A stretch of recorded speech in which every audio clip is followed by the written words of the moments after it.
All right, welcome back to the Batting 500 podcast. I got Jeremy and Trenton here. We are going to talk about some of these crazy games we saw in the World Baseball Classic. What a tournament, guys. What watching that game, I mean, that was crazy, that championship game. Unreal. Yeah, it was a really solid game. I think Venezuela just kind of felt like the team of destiny on this one. It felt like they weren't going to be stopped. I mean, even the broadcast was talking about it. You know, number 3 country in producing MLB talent. Number 2 is Dominican Republic, and number 1 is the United States. And Venezuela had never won one of these WBCs. And you could tell, I mean, watching their roster, watching even the way they celebrated after, this thing really had a life of its own. It took off as, you know, I mean, right after the Olympics, you thought, okay, well, maybe it's going to be a little bit more nationalism. No, man, this was 100%. Like, you could tell that these players, what do? They eat, breathe, and sleep baseball. And if they're not playing baseball, because that's their number 2 hobby, their number 1 hobby is going back home to their countries and being with their countrymen and enjoying their countries. And they finally got the chance to represent, and you saw it for all of these countries that came out and played some solid baseball. Yeah, it was crazy, man. I'm just awesome. I mean, obviously I was rooting for America, but seeing those guys win it, seeing the emotions on their faces, the tears rolling down, like, you know, we heard a lot of guys throughout this tournament talk about how this meant more than the World Series, and I believe them, dude. Seeing the emotion that some of these players had after they lost games and were out, or after winning and moving on and then winning the championship, like, I believe it, dude. I think a lot of these guys really do believe this means more than the World Series. This was huge. Oh, absolutely. I feel like even Skeens has talked about, like, he didn't expect the game against Great Britain to be as potent and powerful to him as a person as it was. And you watched Aaron Judge come and play this tournament after we lost to Japan. I just feel like this is going to be a huge catapult for the Team United States, where it's no longer going to be, oh, well, I'm worried about my contract year, this, that, and the other. It's going to be, I'm going to shell out for this. And I would imagine with the Players Union coming up, these players are going to start negotiating for, all right, once the WBC and the Olympics comes up, all bets are off. I'm playing. And I'm going to pitch whatever I want to pitch. And I would imagine the WBC and the Olympics would have to change their ruling structure as far as pitching goes, because I think if you got an ace on the mound, why would you take that away? You just had game prices go from like $50, like we were talking earlier before this podcast, to $300. Like, if you're going to get the best of the world, I think you want to have more and more talent on the field constantly. And I feel like that's kind of what hurt us, is we didn't have a Skeens on the mound or Skubal in this last game, and McLean did a solid job as pitching, but we gave him no offense at all. I mean, if you'd have had some sort of spark, we would have won this game.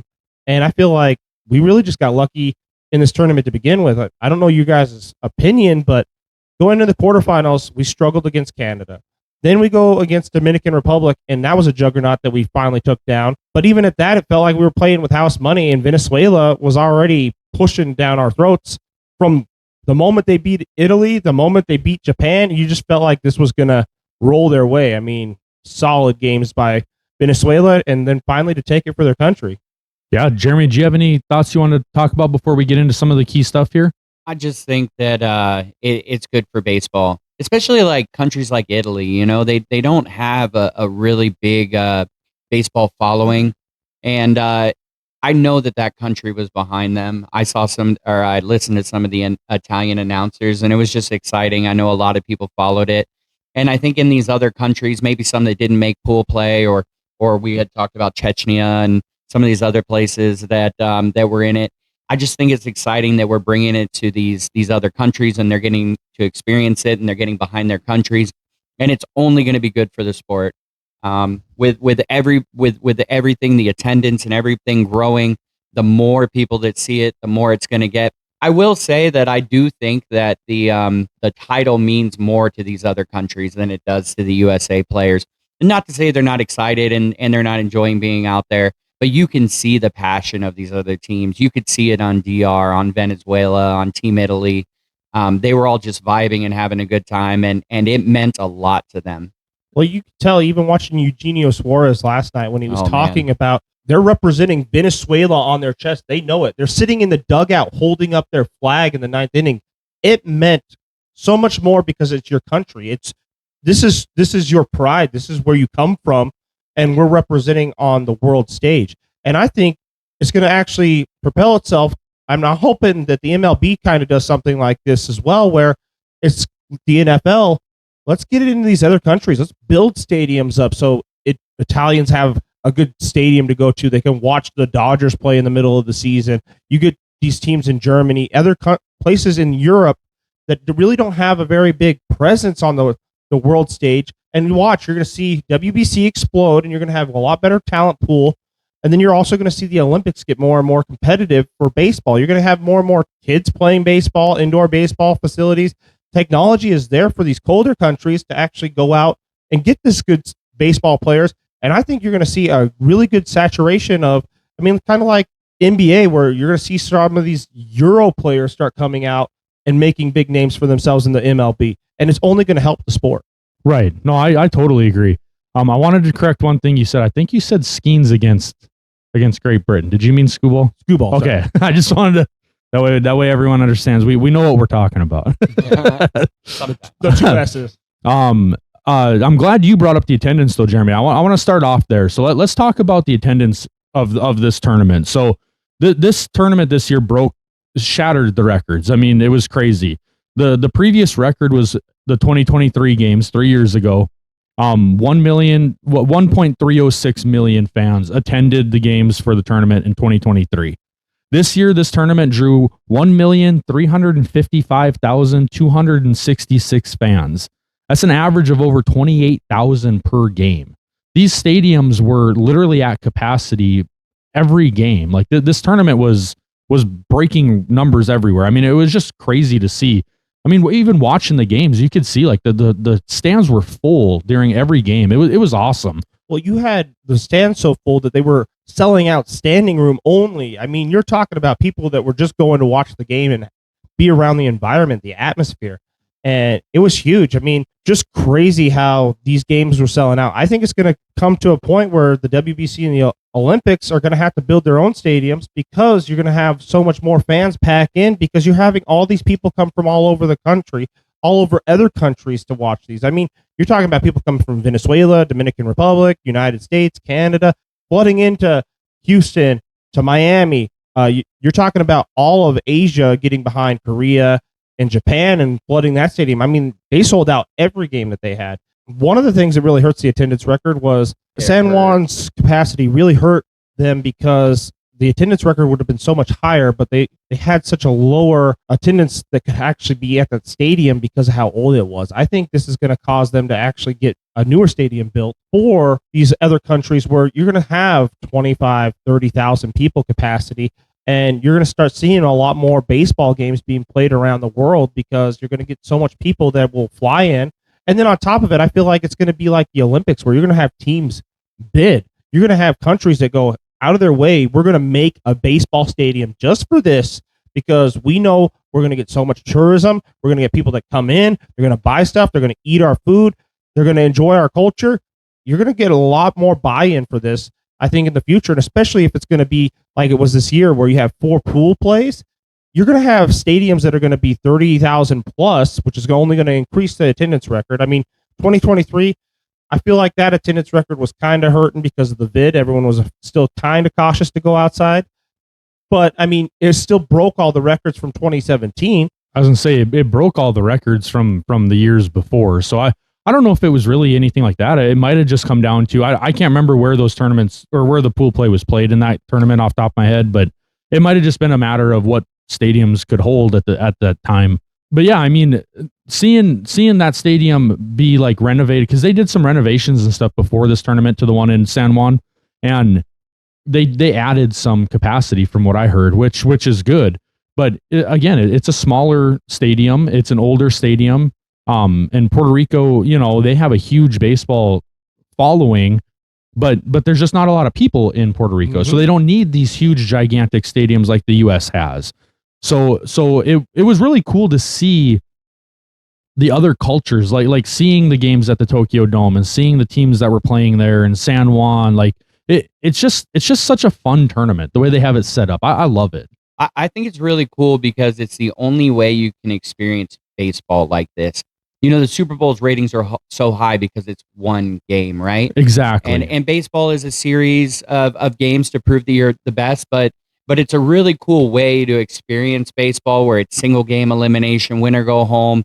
And you can really pump those numbers up because everybody wants to go to that game. You're not waiting out for Game 7 of the World Series because you don't know if there's going to be one, but there's going to be a final game and everybody's going to be there. And it's a really cool way to experience baseball. Well, and like you just said, the Super Bowl, I mean, why is that so world renowned? Because it's one game and they broadcast it all over the world. So everyone watches the Super Bowl, whereas the WBC is actually going to bring that aspect, like you just said. Now it's instead of, well, maybe we'll get the best game of the series around the world, a Game 7.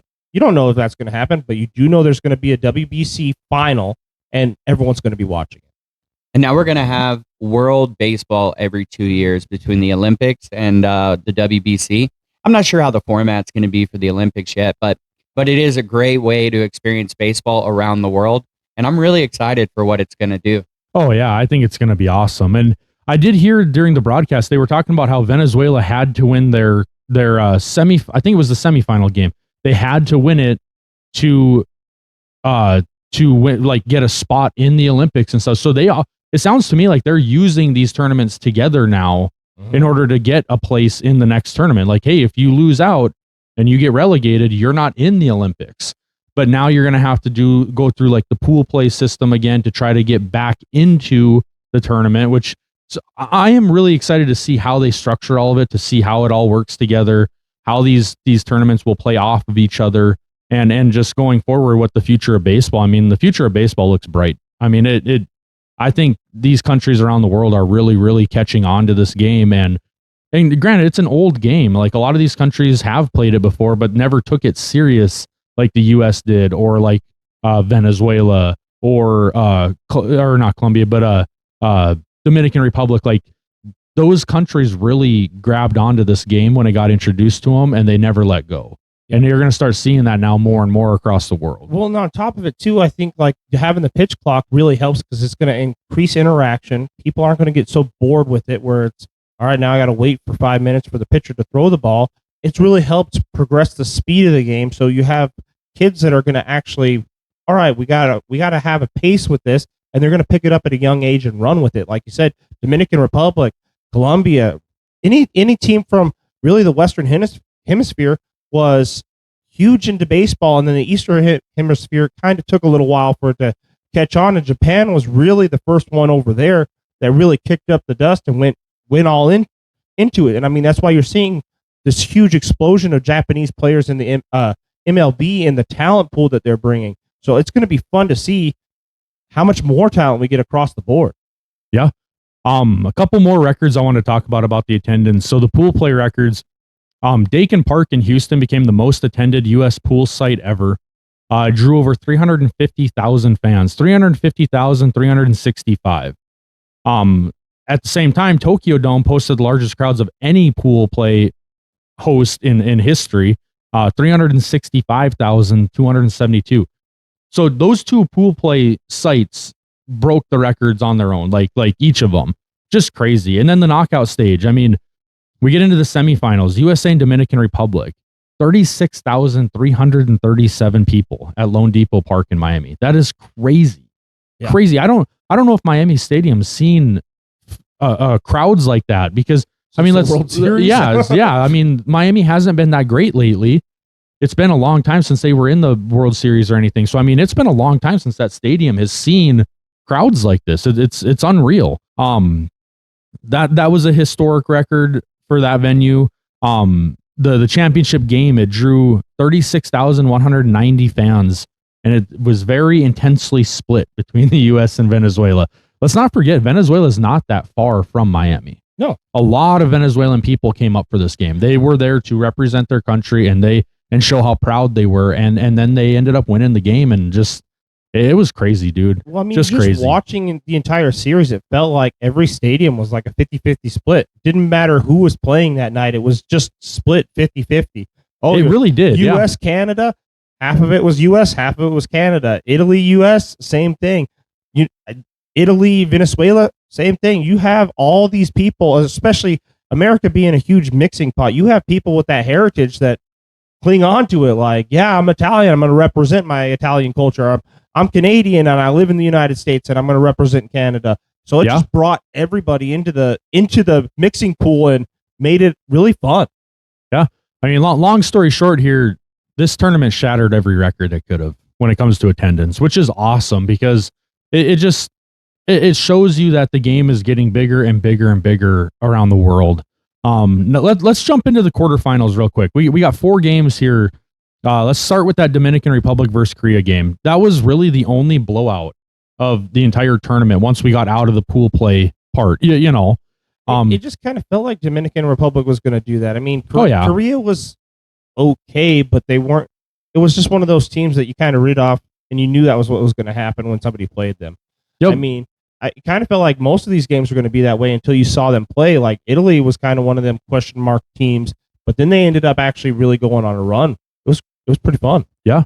Dominican Republic beat Korea 10-0. It was basically just complete dominance by their pitching staff. They threw a combined shutout. The offense obviously carried them through it 10-0. The next one was USA and Canada. USA beat Canada 5-3. This was kind of a tighter game than I think a lot of people expected. I'm going to be honest with you. The U.S. didn't play that great throughout this tournament. Our offense didn't do diddly. Yeah. I mean, it felt like we got lucky to get past Canada. And I'm still shocked that we got past the DR, especially the way we played. If you would have told me we scored 2 runs, I would have said, oh, so we lost by 5, huh? Right. Well, and I mean, we struggled against Great Britain. We struggled against Mexico. We almost lost against Mexico. Mm-hmm. We did lose to Italy. And then I don't want to say we struggled against Canada, but I didn't expect that game to be that close. I thought it would be, 10-2. Yeah. It was a 5-3 game. Like our offense didn't seem like it was really getting going in any game except for a few players that were just playing really well. But well, I mean, the game that we got smacked around on was Italy, and that was the best our offense looked the entire series. Yeah. The entire tournament really was, and it was a losing effort. You're already down by a bunch of runs, so it was like, all right, well, we're just holding you off to win this game, and that was the only game that we had really solid offense. Yeah, it almost felt like every man for himself out there, as far as like offensively.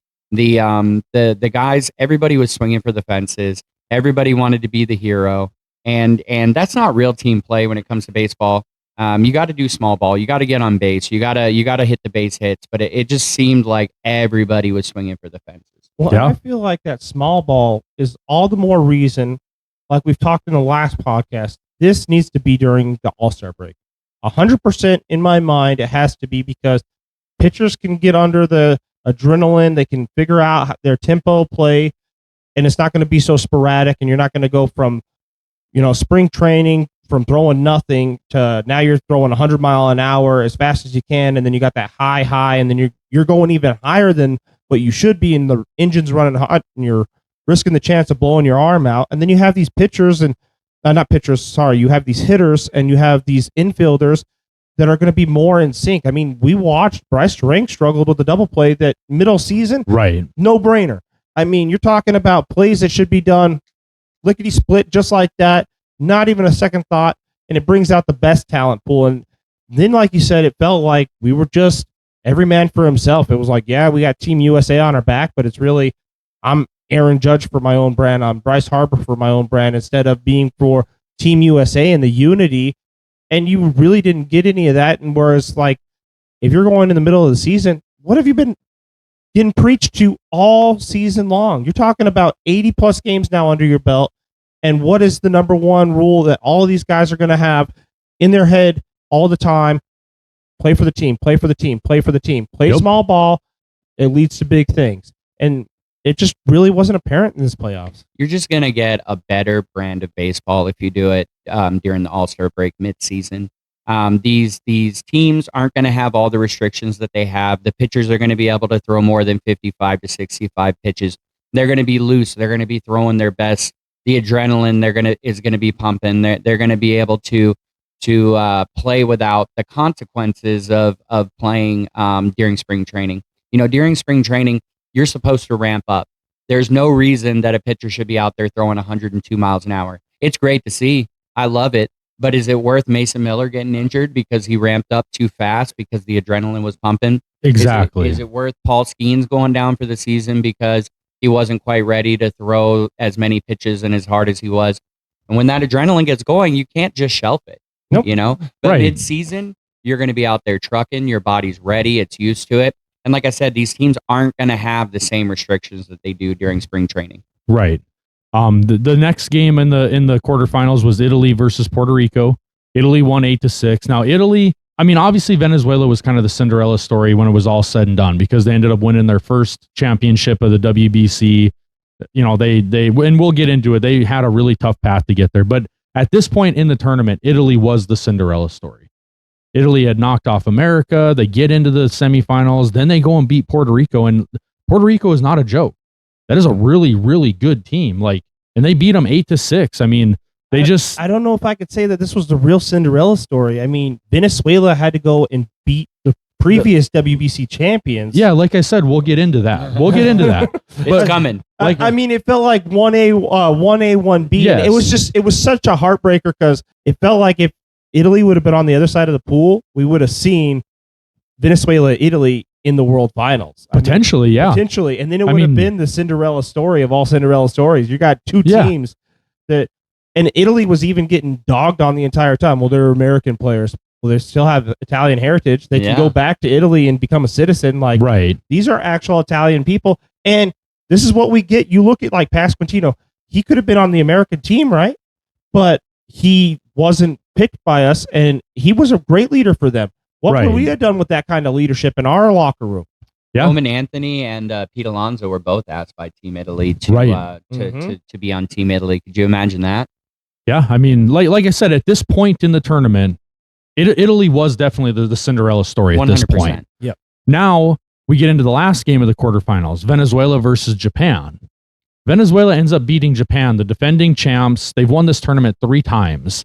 I believe they're the only multi-winner of the tournament. I think Dominican Republic might have won twice. Okay. Maybe not. I don't know. I know Dominicans won 1, and I know the U.S. has won 1, and now Venezuela, and I think Japan's won 3 of them, but don't quote me on that. But anyway. Yeah, Japan's won 3. Venezuela goes out and beats Japan 8-5, defending champs. I mean, this was the shocker right away in the quarterfinals. They came back from an early deficit. Daniel Palencia struck out Shohei and knocked him out of the tournament. Just at this point, everything kind of shifted. It was like everyone was watching Italy thinking man, these guys, the espresso machine, this is fun. It's exciting. And then all of a sudden, Venezuela knocks Japan out. And all of a sudden, everything just shifted whoa, hold up. Yep. Venezuela's here. Venezuela has arrived, and they're not going anywhere from here.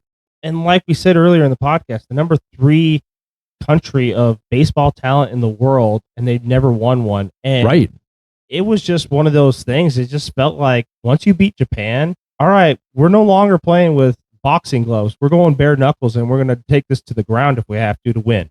And it's kind of what it boiled down to towards the end of the semifinals and then the finals. It was just Venezuela had their way with other teams. And they did. Just watch what we're going to do. Yeah.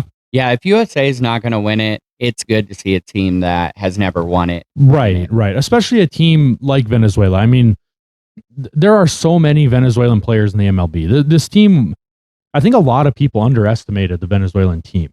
We were all looking at Japan, Dominican Republic, America, man, these teams are just powerhouses of baseball. But in reality, Venezuela's their lineup was just as stacked as these other teams. Oh, yeah.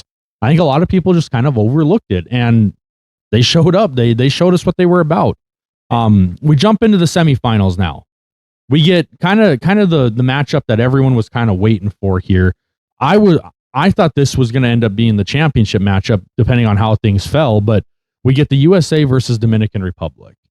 These are it's number 1 and number 3 favorites to win the tournament. We get to see it in the semifinals. USA goes out and ends up beating them 2-1. First of all, I want to start with that score, 2-1. I would have expected this game to be 12-9. With the kind of hitting power that these two teams have, I thought this was going to be a just run after run after run after run.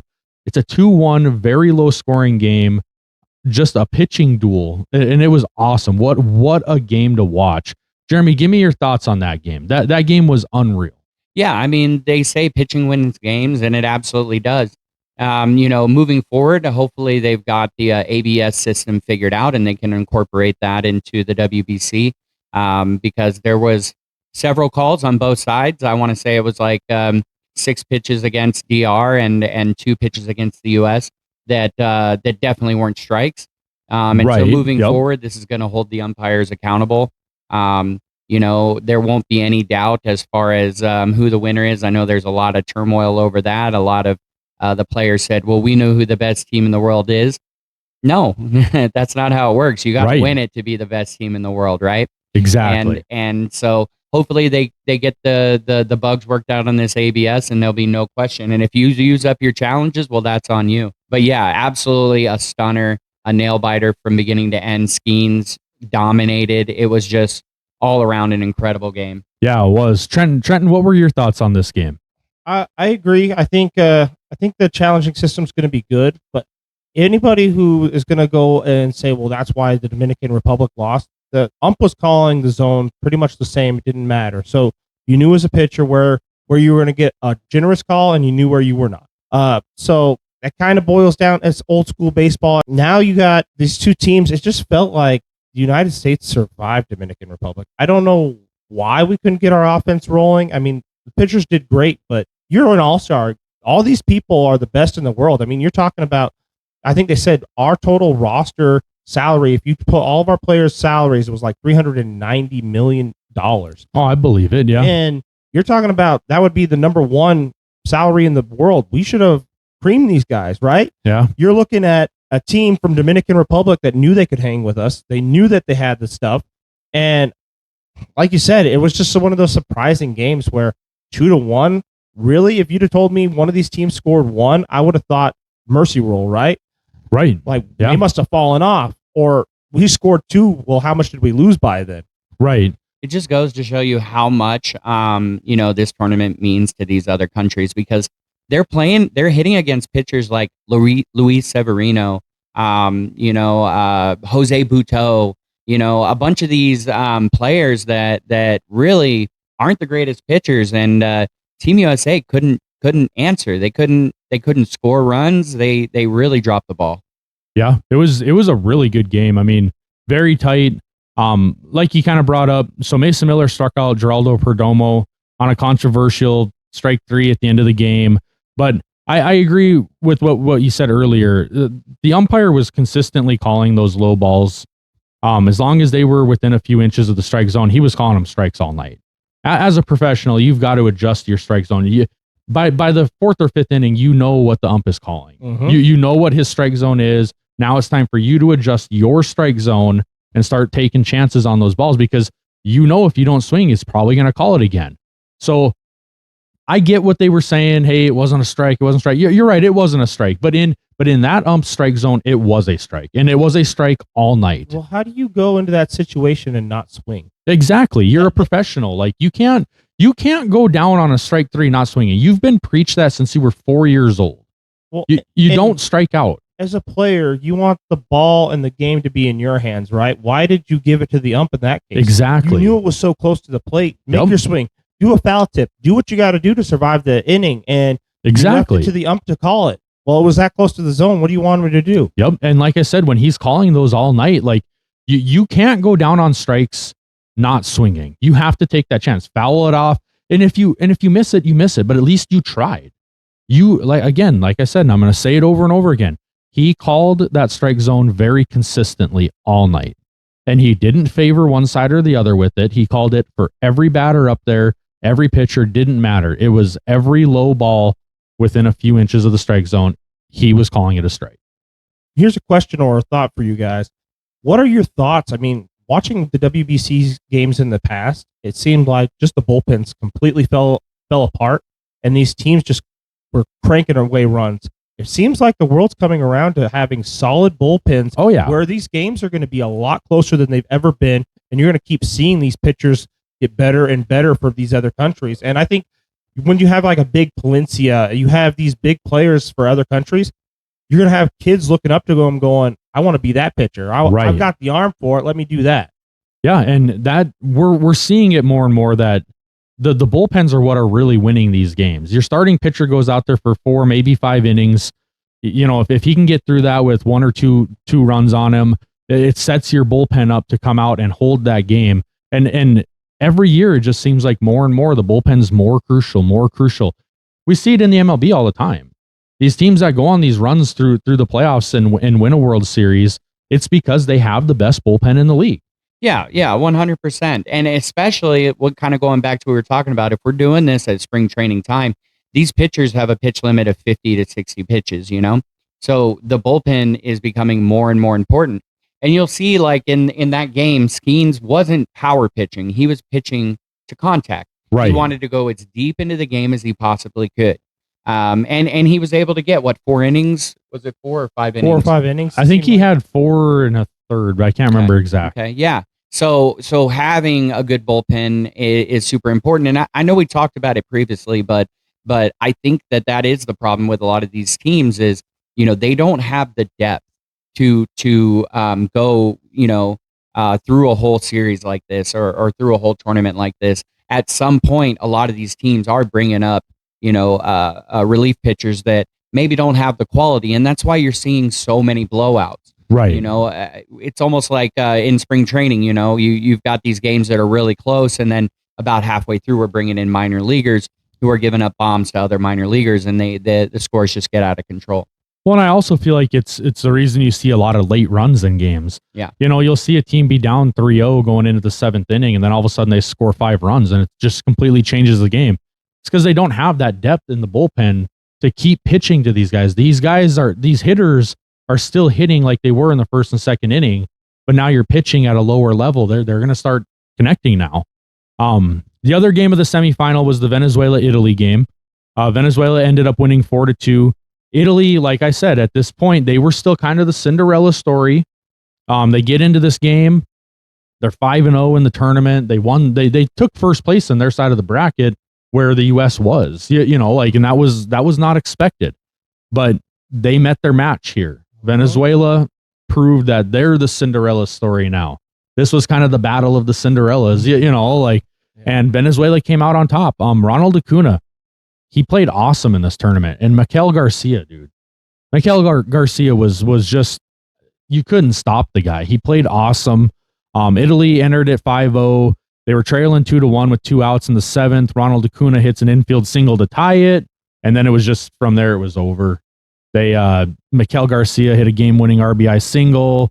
Suarez added another home run later in the game. Like, it just, Venezuela, it felt like once they tied that game, they knew, like, this is our game to lose now. Well, and it was at that point where it was Italy really needed to stop Venezuela, and once you let them tie it, that was too much momentum for Italy to stop. Yep, it really was. Already started rolling, and Venezuela rode to the ground. Yeah. And then, so that set up the matchup. That was USA versus Venezuela for the championship game, the gold medal game here. We go into this game and everyone, I mean, first of all, the light show at the beginning was awesome. Yeah, I've never seen that on a baseball stadium. The light show, having the video showing the highlights. I mean, they went all out for this. Yes. I don't know who's in charge of the WBC and the videography and choreography, but they need a huge promotion because that was awesome. Yes, it was so much great. fun to see. First of all, so Nolan McLean ended up starting this game for the US. And I know some people are kind of down on him right now because of the way he performed. I thought he played really well in this tournament. When you're going against these kind of lineups, especially as a rookie coming in there playing, like, these are crazy stacked lineups. These are all-star teams every single night you're playing. Like, I thought he pitched really well. He pitched 4 and 2/3 innings. He had 4 strikeouts. He gave up, I think, 2 runs, right? 2 runs. 1 on a sac fly and a home run. So I think only 1 was an earned run, right? Mm-hmm. No, the sac fly still counts. Okay, yep. Yeah. But I mean, still, like, when you're going against a team like Venezuela to get halfway through the game like that and only give up those 2 runs, like, man, dude, I thought he played really well. Well, that's where the offense should have stepped up. Exactly. If he's only given up 2 runs, we should be winning this game. Yeah, we should have scored 4 or 5. To the 8th inning where Bryce Harper hits the game-tying home run, and we never had runners in scoring position. No. Never in that game. And the only time we were really on base was either it was a single or most of them were bases on balls. That was it. And then the pitcher would close us out and finish the inning. we'd never had anybody on second base or past second base other than that home run. Right. It was crazy. I mean, what were your guys' thoughts on Nolan McLean? I mean, I honestly think he did really, really well. He's pitched in 4 MLB games. He's never been in an environment like that. His RPMs were up to about 3,300 RPMs. That was absolutely insane. He missed with a couple of pitches. He had the wild pitch, which I do think Will Smith could have blocked it. Yeah. Honestly, I felt like that during most of the tournament. I don't know why we had Will Smith in. I mean, I guess he's all right, but it seemed like there was a lot of pass balls that he was struggling to catch. Was that anyone else notice that? I think a lot of it is lack of familiarity with the pitcher, right? Right, it is. In the season, they are very familiar with their pitching staffs. They kind of know what to expect. And like I said, with that spin rate, the ball's doing things that maybe he's not used to seeing. You know what I mean? But I mean, as a catcher, you should be able to stop and pause the game. I mean, you look at contrast. So Willie Contreras and Salvador Perez, watching them when the pitchers were starting to get wild or whatnot, you could see Salvi and Contreras behind the plate. Hey, bring it down. Let's go. You could see that they were talking to the pitcher. Will was just not paying attention, or he just wasn't trying to calm our pitchers down. And it really hurt in prime moments in the game. Back to Perez, that moment when he went out and talked to Jose Buto and calmed him down. I mean, that is pure leadership that you need from a catcher. Yes. He's a veteran. Buto's still a newer pitcher. The moment's getting really big. The catcher needs to control that situation, go out there, talk to your guy, make sure that he's ready for the next pitch. And I really didn't see any of that on the American side at all. Right. Well, and that's part of the reason why Selvey is a Hall of Famer. I mean, 100%. This guy is going to be a first ballot Hall of Famer. He's one of the greatest catchers we've ever seen, for sure, in the last 30 years. But he's one of the best catchers ever. I mean, he knows how to control a game. Yeah. He knows how to calm his pitcher down, like you said. He knows when your pitcher's starting to get a little wild. Hey, let's bring it down a notch. Let's relax. Let's just keep doing what we do. You know, even taking that simple step forward and just giving him the motion. Hey, right. It gets him to break contact. It gets him to get off of the pitching and just being tunnel vision and go, oh, breathe, take a breath in, and we'll recalibrate. And we didn't have that from Cal Raleigh or Will. It just seemed like we said earlier, it seemed like America was just each player for himself. Yeah. In Venezuela, you could see it in their team. It wasn't for the me, it was for the we. Yeah. It means more to those countries to win it. It really does. Whereas, Team USA, like you said, it's for the me. You want to have that standout Bryce Harper moment where you're the hero of the game. And imagine if they would have won. I mean, Bryce Harper would have been known for that, forever. And unfortunately, it was erased the very next half inning. And, we move on. Yep. Well, you weren't stopping Palencia. I mean, he was lights out this Yes, he was. Yeah. He was. A couple of key guys I wanted to talk about from Venezuela were Ronald Acuna Jr. played awesome this tournament. Absolutely. Oh man, he was that game great. against Japan where he hit the leadoff home run, and then Shohei Ohtani answered back with a leadoff home run in the first inning. That was absolutely insane. It was crazy. I mean, I thought he played awesome, especially for how much time he's missed lately. Yeah.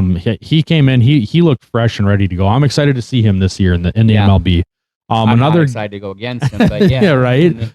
Another guy I thought did really well in this tournament was Eugenio Suárez. Oh wow, man, that guy was hitting clutch hits. It seemed like he wasn't really hitting the ball until he absolutely had to, and then it's like, all right, he got another one. He got a sack RBI, or he got the an RBI double, or he hit a home run. Like when he had to hit, that guy hit. Is he the one who stole the base? No, he hit a double. Somebody stole the base, and it really was. It was a pinch runner. Yeah, that was a pinch runner. They had a pinch runner come in for Luis Arraez. I can't remember who it was, but yeah, Luis Arraez got on base. First of all, in that moment, I just want to point out the fact you never, ever, ever walk a batter on 4 pitches, right? In a situation like that, you just cannot do it. You can't. That's what really killed us in that game. The other player I want to talk about here was Maikel Garcia. He won the tournament MVP. The guy, every single game, he was hitting clutch hits, RBIs, getting on base. It felt like he was on base every time he went to the plate. Just crazy. And I mean, like you said, dude, like the amount of Kansas City Royals that were in this tournament, when you start looking back, Italy had 2, or actually 3, I think. They had Seth Lugo. No, was Lugo on Italy or USA? He was on Italy. Okay, that's what I thought. So Lugo was there, Vinny Pasquantino, Jack Caglione, like both of their first basemen were on Italy. Yep. That's crazy. You look at the United States, we had Bobby Witt. You go to Venezuela, the Maikel Garcia, Salvador Perez, like there was Kansas City Royals on. It felt like every roster had a guy. Crazy, just crazy. I mean, maybe they'll get another World Series on there 11 years after. Yeah, the first. Can't bring that up around me. 2015. No, but I thought Maikel Garcia played awesome. He just, like I said, it felt like he was on base every single time he went to the plate. Didn't matter how, if it was a home run, if it was a double, a walk. Guy was awesome. He definitely deserved the MVP, I thought. Yeah, and that's playing for your country. That's taking pride and not being selfish. Is he related to Acuna Jr.? I think they're cousins. Okay, yep. That's what I thought. So then, same with Luis Angel. Yeah, but he didn't get picked up by Venezuela. I think he would have been a great speedy guy off the bench to have there. You know, you could have put him in to pinch run. Yep. He's an amazing base runner and steals a ton of bags. I mean, 3-2 was the final score of the championship game. Venezuela wins this thing. They get their first championship. I think it's kind of long overdue. This team's been really good for a long time, and they finally proved that, hey, they weren't messing around. They picked a really good team. They built a roster that worked. They had the managers to do it. I mean, they were a great team all around. Let's get into some of the kind of big storylines here. So first, let's start with the fall of the Giants and the Cinderellas rising up. I mean, you think about it, like Japan lost out to Venezuela. They were the defending champions. They've won this tournament 3 times, and then the U.S. falling in the championship. So I mean, 2 big giants went down. Dominican Republic goes down to the U.S. Like all the big names fell short, and then we had these Cinderella runs. Team Italy. No one expected this Team Italy to do what they did, and then Venezuela going all the way and winning the whole thing. Like I don't think anyone really saw that coming. Like it felt like a tournament of Cinderellas. Well, and it honestly felt like Canada could have been that next Cinderella as well. Yeah, they were close. We were struggling against them, and it just felt like the Naylor brothers were going to put the nail in the coffin. It just felt towards the end of that game, you're holding your breath for Team United States, like, okay, let's get this over with, get them out of here. Yep. And luckily we didn't allow it to happen, but it sure felt like Canada could have made a run on us. Absolutely, it did. Next one, let's kind of talk about is the rise of La Vinotinto. I believe that's how you say it. La Vinotinto. That must be in Venezuela, right? Huh? Maybe. I think that's how they pronounce it, maybe. Venezuela, they finally get their World Baseball Classic. Like I said, it's been long overdue. I mean, did you see the emotions on Miguel Cabrera's face after that game? This meant everything to him, dude. He's been in every World Baseball Classic and lost out every single time, and then finally gets to manage the team that wins. Yep, and this just meant so much to him. This guy has won World Series. He's a Hall of Fame player. He's when he was in the league, he was one of the greatest players we've seen of that generation. And for him to go out there and show that kind of emotion really shows you what this tournament really means to these players. Like I said it earlier in the episode, we talked about it over and over again. So many players were saying this would mean more than winning the World Series. Absolutely. And I believe it. Representing their country means more to them than the World Series, more than the team that they play for. You're paying them millions of dollars, but your country is your country. This is your family. This is how you were raised, your heritage. This is everything to you. And it's just so sad to see that the United States was not on that same wavelength. Right. Played for, I just want the fame. I just want the fortune. And it seemed like the United States team was more of a MLB-centric team. Yep. And these other teams were more of a country-oriented team. And it really played out that way where we get it at the very end, 2 times in a row against Japan, where it meant more to Japan, and then it means more to Venezuela, and we get put on our butts. Well, this was the USA's 3rd straight final in this tournament. Yep. And we've lost the last 2 of them. So I definitely think this is going to motivate players. Going into this, a lot of guys, we've talked about it. They said that this was like spring training, blah, blah, blah. It didn't really mean a lot. And then we see some of these guys go there like Scooball saying like, this is way different than what I expected. Like this has way more meaning than I thought. Mm-hmm. Well, even last time when we lost to Japan, that's why Judge decided to come play in this. Right. Thing. That's why I think we had so much heavy hitters, but if you're going to play me ball, we don't want you on the team. We want a team. We want somebody who can hit the easy double plays, just keep the ball rolling so that we get people on base in scoring position. Right. And then we can do our damage, because if you burn out somebody's arm, then we can get into your bullpen more and more and hit, get runs. I think a lot of that is also, Mike De La Rosa's building of the team, right? If you just pick the best power hitter from every single team and put them on one team, you're lacking a lot of the pieces that you need to have a successful baseball team. Exactly. You've got to put the right pieces in places. Yeah, have some power hitters, but also have some speedy guys, have some contact hitters. Look at how Luis Ariz did the whole game. He gets so much flack, but this whole tournament, he was on base, he was clutch hits, he hit home runs. Those are the kinds of guys that you need. Right. I completely agree. And I think losing this again like this, and those players saying how much more this means than what they thought, I think next tournament we are going to see more guys come out for this tournament thinking, like we're saying, like, hey, like, I'm not here for me, I'm here for Team USA. Mhm. I want to win this thing. Like, we should be winning this, And I think we're going to really see that. One thing I want to talk about with this team Venezuela is I think a lot of people are underestimating their path to get this was probably the hardest path to go through to get to the final and win this thing. They played Japan, they played that Italy team, and they played Team USA. They played Dominican Republic in the pool play and lost to them. Like, they had a crazy, crazy schedule to get this far, and to finish it off. I mean, I think it could be the greatest WBC run we've ever seen. I mean, honestly, like, I can't even think of one to compare it to. They went through every powerhouse to get here, every single one of them. And they were always the underdog. It seemed like everyone was picking against them the entire time. Even Italy, they were the underdog. Mm-hmm. And they just went in with that chip on their shoulder. We're the underdog, and we know what we are. We're going to play championship ball, and they proved it. Yep. Like you said, just a great story all the way around. Absolutely. It was amazing to see. Well, and like I said, up until they beat Italy, it felt like Italy was the Cinderella. Like, man, how did Italy get here? This is awesome to watch. Venezuela, yep, they're getting there too. But Italy. And then all of a sudden they beat Italy, and it's like, whoa, hold up. Well, so many people were saying that Italy was the Team USA rejects, the guys that weren't good enough to make Team USA. So we'll put them on Team Italy.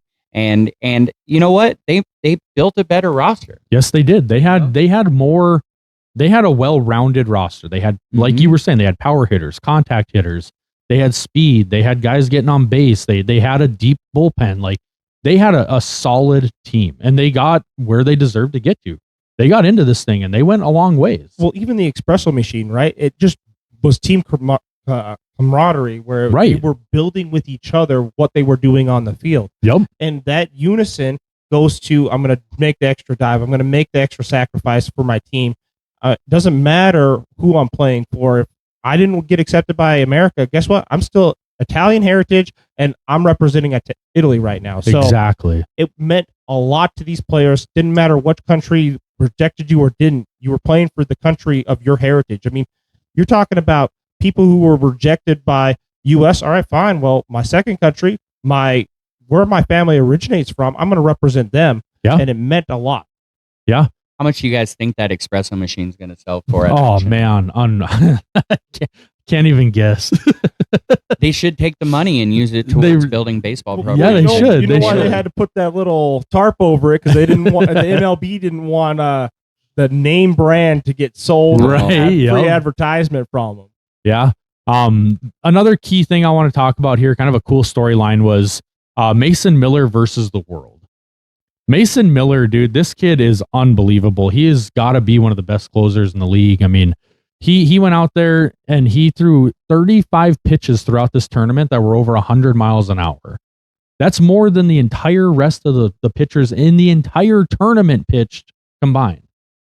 Get 35 over 100. This early in the season, like, let's not forget, like we've said, it is still spring training. Mm-hmm. These guys' arms are not dialed up yet. They are not ready to be pitching like that. So to see him go out there and do that, I mean, A, I hope it doesn't lead to something bad later in the season. I really hope it doesn't.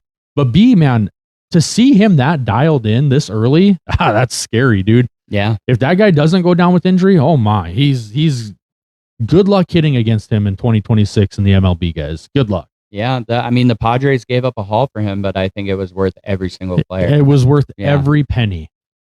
And then, all right, let's transition, since we're talking about Mason Miller, let's transition into some of the young MLB stars that were in this tournament that you guys better keep an eye on going forward. Let's start with Mason Miller. I mean, the guy is just unbelievable. He's, like I said, he's got to be a top 5 closer in the league right now. And I think this just put him on the spotlight for everyone to see, like, who is this guy? You know, a lot of us, we already know Mason Miller because we follow baseball really closely, but a lot of like just casual fans, they might not know who this guy is. He's a closer. You know, bullpen guys don't have these big names like the starters do, or the fielders and the power hitters. Like, they're kind of, it seems like they're kind of the forgotten players on the team, but you don't realize how crucial these guys are to a team. And Mason Miller being on the Padres, man, it's going to be really hard to beat the Padres late in the game. I mean, he's so good. And the velocity that he throws with is just unreal. I think I saw somewhere that he hasn't allowed a run since September. I believe it. I think something like that, like 30 innings since September. No runs allowed. Yeah, and like 30 innings doesn't sound like a lot, but you're talking about a closer. He's pitching 1 inning per game. Yep. If that. Right. It might be a third. It might be 2/3. Like, he's not pitching 3 and 4 innings a game. Like, just crazy. Another guy I want to talk about, Daniel Palencia. He's a right-handed pitcher for the Chicago Cubs. This guy, he was on Venezuela. He's 26 years old. He closed out Japan, Italy, and the U.S. to clinch the gold medal. He allowed 0 runs and 0 hits over 4 innings in the knockout rounds. I mean, just you couldn't touch anything he was throwing at you. It was crazy. Put the team on his back. Yes, he did. I mean, and another young talent, McLean. I mean, for you got to be pumped. You got to be super jacked. You only give up 2 runs against the most stacked roster you guys are ever going to see as a Met. I mean, when he goes into the playoffs, he's already going to have this playoff experience now under his belt. He's so young. This is going to be some nasty work the Mets got. I'm really, really excited to see the Mets season this year. Oh, yeah. Nolan McLean. I mean, I'm going to let you take this one over, Jeremy, but I just want to say this kid's only 24. Yeah. He's 24. I mean, it's funny because at the beginning of last year, the Mets were all about Brandon Sproat, Jonah Tong, and then Nolan McLean. And out of nowhere, he jumped up all of those. He came up. He almost saved the Mets season. If they would have called him up a week earlier, the Mets would have made the playoffs. There's no doubt in my mind. You know, but they wanted to keep him as a rookie status this year so he could win Rookie of the Year or whatever the reasoning was. And he came up, and to be honest with you, like, I've seen some good pitchers. Obviously, Jacob deGrom, you know, one of my favorite pitchers of all time. But to see this kid come up in a pennant race at the end of the season and keep his composure the way he did, and then go to the WBC with 40,000 fans screaming. And we're not talking about regular baseball fans. We're talking about Venezuela, country, Dominican Republic. Like, we're talking about huge, huge fans screaming. To keep your composure and to give up 1 home run and a run off of a sacrifice fly. I mean, I'm beyond impressed with this kid, and I think it's only going to set him up. And when he pitches in the playoffs, it's going to be nothing compared to what he just went through. Absolutely. I mean, I thought he pitched pretty good in the first start that he had. Yeah. I mean, a couple mistakes, but. And like you said, he's a young kid. Like, he's never been in a situation like this. Like, but I mean, what is this, like game 8 for him? Exactly. I mean, that's what I'm saying. Yeah. Like, to see him go out there and, like you said, with the composure that he had, like, it looked like nothing rattled him. Even when he did give up some runs, he just collected, go back to the mound, do my thing. Well, not only that, but it feels like if he goes to a World Series, it's nothing compared to this game. Nothing compared to this game. Nothing compared to this series. Listen to all the players. This means more than the World Series. So, I mean, I think the only team that this didn't mean more than the World Series to was Team USA. Mm-hmm. That's honestly what it felt like. It didn't really feel like that for the pitchers. It did feel like they felt like we have to put Team USA on our back. Yeah. Especially if they're going to keep playing this me ball where it was, if I give up 1 run, we're done. And that's why Skeens' game was so huge against Dominican Republic. And you looked at McLean. He did what he should have done. They should have won this game because he gave them only 2 runs. And one was a hard-earned sac fly, and the other was earned home run. But what do? You need to have your offense pull out for you. And I feel like, man, this Mets team is going to do that for him. They've got hitters. They've got talent. So he's going to look at this and go, man, I don't have to, and on top of it, I don't have to go pitch against a 1 through 9 that can crank this thing out of the park all the time. Right. You're going to have your, like we talked, you're going to have your people that okay, this guy's good for a single or a ground ball for 2. All right, I just got to make sure I don't give up the power hit and I don't get him all the way around the diamond. Yeah. Well, and I mean, his breaking stuff is just absolutely disgusting. I mean, like you said, the RPMs he's got on his ball, I mean, he has so much movement when he throws. I was watching one of the pitches where they slowed it down from behind, and like you could see the ball just. I mean, the drop and the movement is crazy with this guy. Dropped 4 off strikeouts, the face of the earth, man. Yeah. Well, I almost wonder if that's part of the reason why some of the catchers were struggling was because, like we said, like they're not used to catching these guys. When you have a guy that has that much movement, sometimes you're not expecting it to go that far. You're going for that curveball down here, but it's all the way down here. Like, and sometimes it catches you off guard. He had 4 strikeouts in 4.2 innings against Venezuela. That's awesome. I thought he played really well. Another young kid to watch for, which again, we kind of already know him, but he is a young player. He's 26 years old, is Maikel Garcia, the infielder. He plays all over the diamond. He's kind of a utility guy, in all honesty. They put him wherever they need him. But he had 385 in the tournament with a home run and 7 RBIs. Crazy. He had to go ahead in both the semifinal and the championship game. He had a gold glove that he won last year. He had 16 home runs last season. He's kind of like, this is kind of his like official step into like a star now. Like he is a star. And he's not just another guy on the roster. Like this guy is a star player, and he's going to be around for a long time. That Royals team is really deep. Oh yeah, that Royals team is really deep. A nasty team to play. Another young guy to watch is going to be Jackson Churio. He really didn't have any offensive, really out of this world stats, but he was solid on defense. And I mean, being there in the outfield and making some of those plays, some of those dives, and just how quick he was reacting. You look at some of those where, man, that could have been a double for him because of how it fell. Nope, making the dives, getting there early, recognizing where the ball's going to be. I think he's going to be fun to watch. Yeah. One last guy I do want to talk about is Roman Anthony. He was kind of the unsung hero for Team USA. He had some really clutch hits throughout this tournament. He's only 21 years old. He's on the Red Sox. He's an outfielder. He actually wasn't even supposed to be on Team USA. He got called up because Corbin Carroll got hurt. He stepped into the lineup with future Hall of Famers, and he ended up being our most dangerous hitter. Yeah, I mean, he really did. He saved the game against the DR. If it wasn't for that home run, I mean, who knows what would have happened? But definitely clutch. I've been hearing about him for years. He was the Red Sox #1 top prospect, and he came up and he showed out so much so that the Red Sox have some decisions to make with that outfield. I mean, they've got so many great outfielders out there, and I'm curious to see what they're going to do moving forward. Right. He led Team USA. He was tied for the lead, but he led with 2 home runs, and he was also the leader with 7 RBIs. Yeah. He was by far our best hitter. His line was 318, 423, and 591. And he almost ended up on Italy. Well, look, he's the young guy coming from the Red Sox, and then another young guy who hit 2 home runs that he's tied with, PCA, for the Cubs. Yep. And I mean, he was a dangerous hitter. He almost won us the game for Italy. Exactly. And we talked about this a little bit before the podcast, but why would you have Buxton in instead of PCA when PCA can cover the field like nobody else? He makes plays. He goes all out. He's a young kid who's willing to sacrifice his body to make plays. And Buxton's an older guy. I mean, I guess maybe for some veteran leadership, but I would have had PCA in there. You ride the hot bat. I mean, exactly. You ride the hot bat. PCA just was cranking balls out of the park. Yeah. Oh, yeah. He was. Yeah. Roman Anthony's the one that hit the go-ahead home run that ultimately beat Dominican Republic. Mm-hmm. He also hit the three-run homer against Mexico, which sealed that for us. Yep.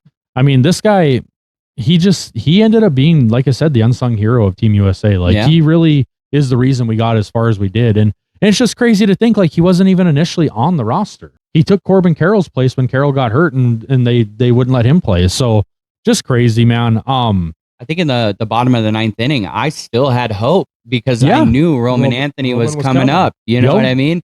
And it was obviously hard to see, but man, that feeling of, hey, Roman Anthony's coming up. I was at work talking to some guys, and they're like, "Who's that?" And so I kind of broke it down to them and explained. I was like, "Hey, we got a shot here."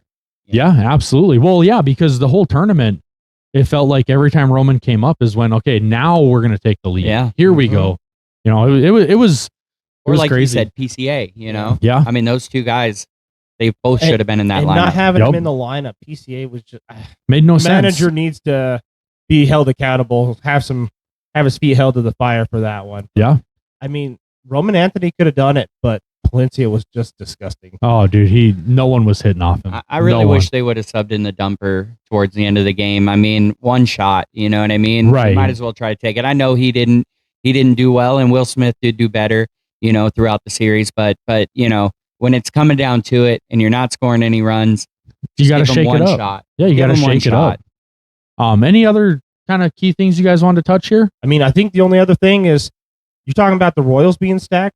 You had a lot of Red Sox in this tournament as well. It just seemed like they're kind of not really talked about as much, but they're there. I think the AL East is gonna be the division this year. I mean, the competition in that. I mean, everybody but the Rays. And even the Rays, well, I mean, you know, it's funny we say that, but you know, so many years the Rays have been one of those teams that you kind of count out, and they surprise you. I mean, with the way that they put teams together and the things that they do. But you know, between the Yankees, the Blue Jays, the Red Sox, and the Orioles, all of them huge. Well, I guess the Yankees didn't do huge acquisitions this year, but they carried forward a good team from last year. Right, they're the Yankees, and everybody else made massive acquisitions this offseason, and I think it's going to be a crazy division to watch. Well, even for the Rays, you look at their team last year; they were starting to get hot, and they got really young players coming up. It's exciting to see what the Rays are going to do and what they're going to be. Yeah, it is. If you guys are liking the content, make sure you subscribe. Hit the like button. It helps us out a lot. We love doing these episodes for you guys. So let us know in the comments, what was your surprise team this year? Mine was definitely Team Italy. I would say Venezuela, but I feel like a lot of people are kind of surprised. I'm not as surprised as most people might be, but Venezuela was definitely a surprise team. But I'm saying Team Italy is the team that surprised me the most. I think Japan falling on their face was the most surprising. Yeah. I mean, Yamamoto just did not have a good game, and falling like that to Venezuela, that was crazy. Yeah. The last WBC champion not even getting out of the quarterfinals. Shocker. Yeah. And I think Lugo struggled too, you know, in that Italy Venezuela game. I think, you know, that's the thing, you know, a pitcher has a bad day, you're still in spring training, all these things coming in, still working out bugs. You know, again, I know we talked about it many times, but do this tournament during the All-Star break. I think it's just going to be good for the sport all around the world. It's going to just make a much better product. Yep, I agree. I agree entirely. Like I said, thanks for watching. Make sure you subscribe and hit the like button. Thanks. Yay. Peace.